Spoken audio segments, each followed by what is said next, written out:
Now, Nikki, you are Pandora. And this is my box. Now, I'm not a journalist, we all know that. I'm not a politician, I am a humble radio host. This is an opinion piece. I'm also a mother, a middle-aged woman, how dare it be that way, and trying my damned hardest in life, and I really don't need much in my life to survive, actually. I've slimmed my life right down, that's just who I am. I think that's a country mentality. Maybe it's a British Blitz mentality as well. And I'm one of the most low-maintenance women you will ever meet. I don't know if any of you know that about me. You think I put a bit of lippy on and I'm high maintenance. I'm low maintenance, Ed. Eddie's looking a bit shocked. However, there are certain small freedoms that, like millions of other people in the world, I no longer have. And they weren't taken from me by the government of the country I chose to immigrate to. They were brought down upon me by a communist dictatorship. And I have spent my whole life, actually, making sure I have nothing to do with, or never have anything to do with, nor will I ever travel to China. So you've never travelled there because of that? Yep, I've never travelled because it's a communist dictatorship. I've wanted to see the Great Wall desperately, but the reason is I never wanted to turn up as a free, wealthy by comparison Westerner and have an oppressed people wait on me.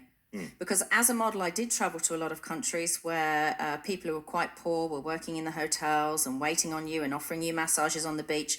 And I just was never prepared to do that with China. Now, one of the things I did always like to see in documentaries about China was what happened, what appeared to be the dignified way that the elderly Chinese people were treated in society, because they were clearly hardworking, knowledgeable, creative, artistic, brimming with the tradition and old values of China, you know, and we've seen endless documentaries about that.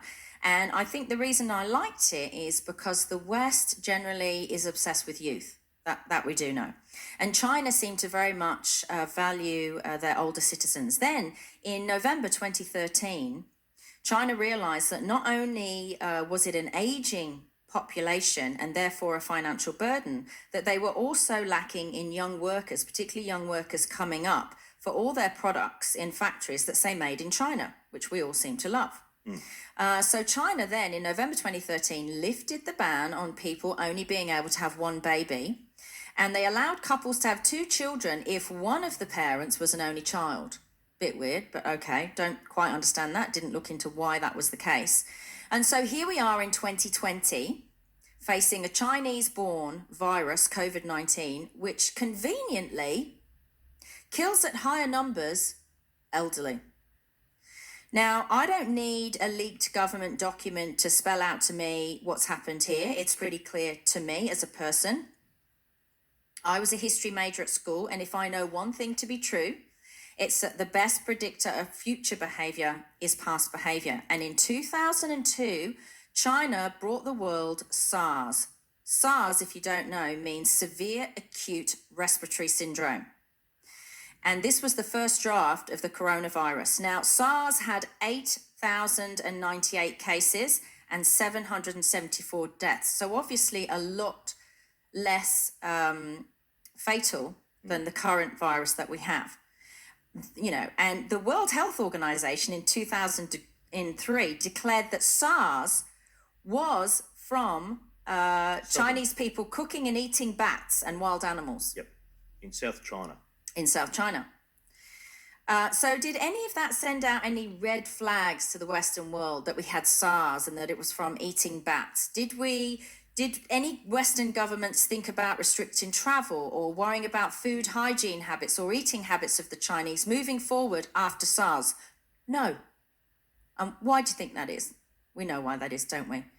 Because we can get cheap clothing and cheap TVs from China, and we care more about our bloody stuff than we do about what's going on in that country. And I don't blame the Chinese people for this. This isn't to do with the Chinese people. I don't want any of you to look at Chinese people and go, it's your fault. It's Chinese government's fault. They are a communist dictatorship.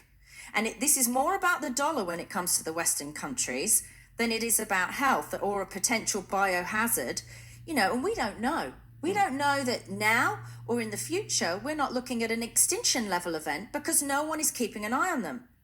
And they simply don't have the same standards of food or animal handling that we do. Now, I remember in the 90s, traveling the world as a model, being horrified that just prior to landing anywhere, including back in the UK, from international flights, we were sprayed with God knows what. Now, the interesting thing is, why don't they spray the planes anymore? I don't know, but do you remember the cabin crew used to come through? Absolutely. And it stank. It was so bad. And we were always told that the primary reason, I used to say, why am I getting sprayed? It's disgusting. They told us on flights going back into the UK that it was to stop fruit flies migrating from other countries and decimating European fruits.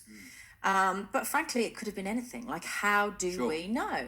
You know, you were spraying this morning, Ed. What was it, Glen 20? Glen 20. I sprayed every single one of our Croc Media studios and it was beautiful. Upstairs The smell with was Glen great. 20. Yeah. So why have we had such an open and slack travel situation between China and the rest of the world since SARS? I understand prior, but also why are we so happy to do business and trade with a communist dictatorship? The rest of the world is a democracy, which shows that we therefore don't agree with communist dictatorships. And yet when it comes to the dollar, we're like, oh yeah, we don't need to worry about those people.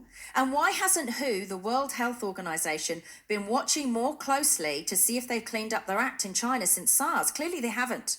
Do they have the World Health Organization, have they got watchdogs there in China now? Well, I think we'd like to think they do, but I don't think they're allowed in.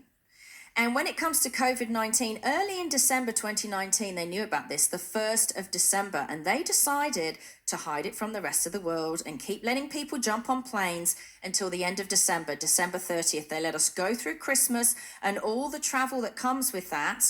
And they didn't tell anyone. And they are a deceitful liar for doing that. They did not tell us. They don't deserve trade with the Western world. They are making money from the people they clearly cared nothing about in the West. If they cared about us, they would have told us. They're literally like a rabid dog that's bitten off the hand that's fed it. That's what's happened here. And I will be doing all I can to ensure that I never buy Chinese again. I don't care if I have to pay $2 or $3 more for $200 or $300 more for a product. I won't be buying it if it says made in China on the back. And I won't be putting so much as a grain of fried rice in my mouth again, neither. We liked our simple pleasures in the West. We like sending our kids to school, socializing, shopping, going to sporting events and markets, helping our elderly with aged care and healthcare. We're told all our lives, don't smoke, don't do this, stay healthy, live longer. You know, we like to travel as free citizens on uninfected airplanes. And not only have you taken those away from us, China, you've tried to blame this week American soldiers for it. One of the government ministers said publicly in a newspaper in China that soldiers in October last year that went over to China from America had deliberately set the virus off. And they've also been having conversations publicly about starving Americans of the medicines needed to treat this, saying that they will unleash coronavirus on them if they stop trade with them. Now, they have lied daily about their affected numbers. You only have to go to the World Health Organization website and link. It's all over my social media. You're looking at stats where Switzerland say, yep, we've got 271 new cases today. It's a daily update. China will say, oh, we just got one. They're lying. And all this has proved beyond a shadow of a doubt that you, China, are not like us. And if you ever want to be seen as credible again with the West, I suggest that you stop acting like a guilty child, absolving yourself of responsibility and own what you've done. It's been brewing in their streets, in their markets and in their labs since 2002 that we know of, since SARS. 18 years of Chinese-born viruses. Clean up your act. Put on your big boy pants, act like a grown-up and stop expecting the rest of the world to clean up your mess, because that's what's happening here. The rest of the world is cleaning up the mess. And I've spent 2 days on the phone trying to find out if I've got a virus that started in your streets. This is officially an abusive relationship with China, and I want out.